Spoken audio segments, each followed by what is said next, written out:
Hello, and welcome to today's episode. I'm going to be your host, The Irrelevant Nerd, and today I'm going to be reviewing Gen V Season 2.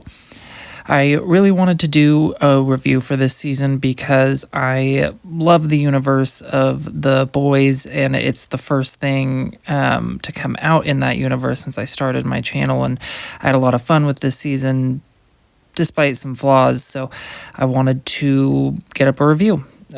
Similar to my Peacemaker review, this will have a spoiler-free section as well as a spoiler-filled section, but I will, of course, give another spoiler warning, and try to have the timestamps for the spoiler section listed below in the comments so you can navigate around it if you care about avoiding spoilers. So I'm just going to go ahead, jump right into the review, starting with the good. This show does a really good job of feeling like it belongs in the universe of The Boys while having its own vibe. Like it definitely feels like its own thing. And this is a group of really fun characters in just a really fun, fucked up world, and I feel like it logically carries the story forward for not just the show, but kind of the universe as a whole. And I think across the board, the acting is pretty solid, and we do have a few new characters added to the show this season that I think fit in really well and are nice additions. One of the one of my favorite parts of this season was getting to learn more about Marie specifically and her significance to the Boys universe, as well as seeing her powers grow and evolve over the season. This is so much fun to watch. And then I believe his name is Hamish Linklater.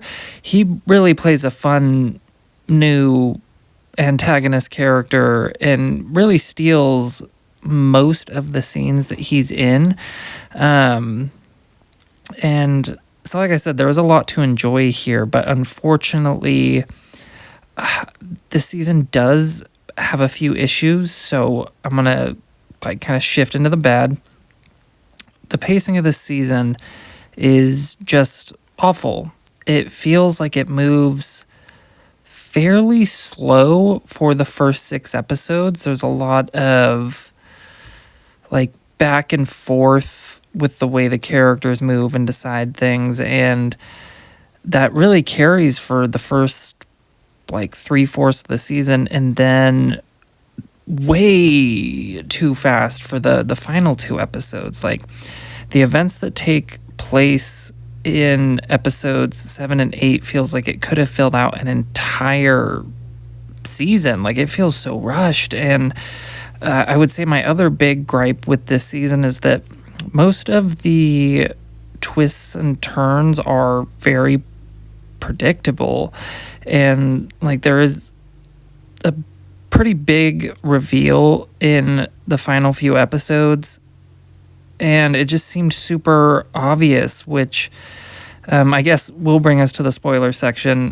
because that is this is sort of the part I want to talk about, and I will have my final grade at the end, so make sure to fast forward. Okay, so spoilers in 3, 2, 1. So the big reveal of this season is that Hamish Linklater's character, his name is Cypher, is just a normal dude named Doug who is being puppeted via a soup, which I thought was super obvious when they revealed he had no compound V in his blood and revealed what his power set was. When he started controlling Jordan and it was revealed that he could puppet people, I immediately was kind of oh, I wonder if that's why he has no V in his blood, is because he is being puppeted. It just seemed I don't know, so obvious, and like why they couldn't find anything about his past or hear anything about him or just anything like that. So I thought, I don't know, it's supposed to be kind of this shock, and I just kind of thought that was really obvious. And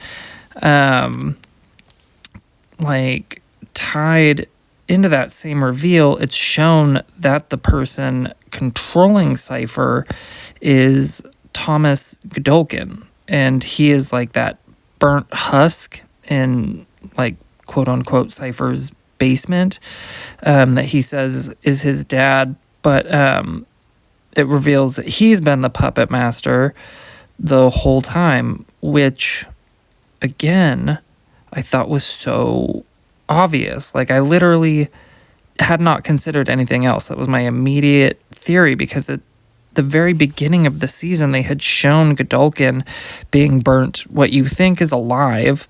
But, like, the moment I saw the husk in the, like, chamber that they have him in, I was like, oh, that's probably Godolkin. And I don't know, it just all seemed so obvious and too easy to guess way too early into the season. And you can tell the way that the show presents it is supposed to be this big reveal, and it's just sort of not. And like, when you look at Godolkin's plan, like, I like the plan, but it's all resolved in one episode.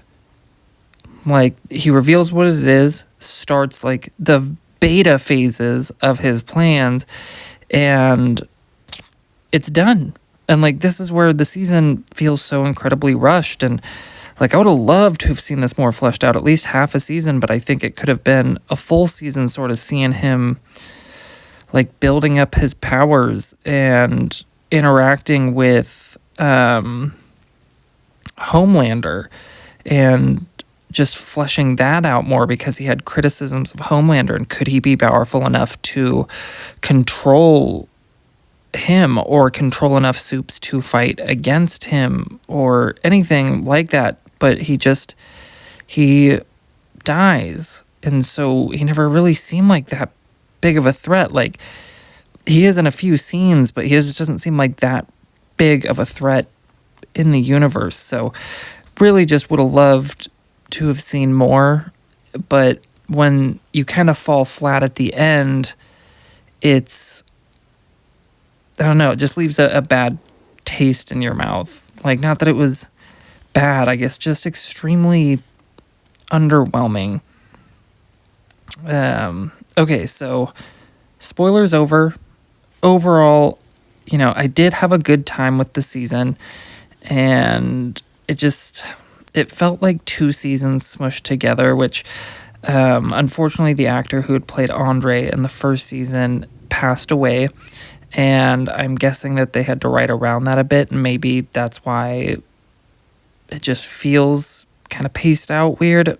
I don't know, but just with it falling so flat at the end, it's hard to be super high about it, even though like it's not bad. It's just underwhelming. I would say,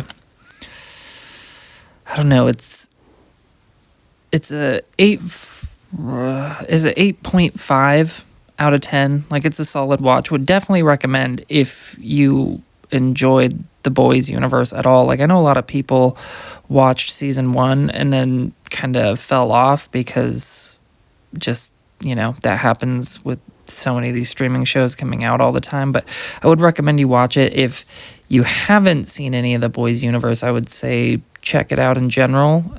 But Gen V season 1 and 2, you don't need to watch to understand the story of the Boys at all. Like, they will explain anything that goes on in Gen V a little bit in the Boys, enough for you to understand the story. But if you do really like the Boys after you check it out, I would recommend Gen V season 1 and 2, just because, I don't know, it's more fun in the universe, and I do like it, even though, yeah, just unfortunately fell a little flat. So 8.5 out of 10.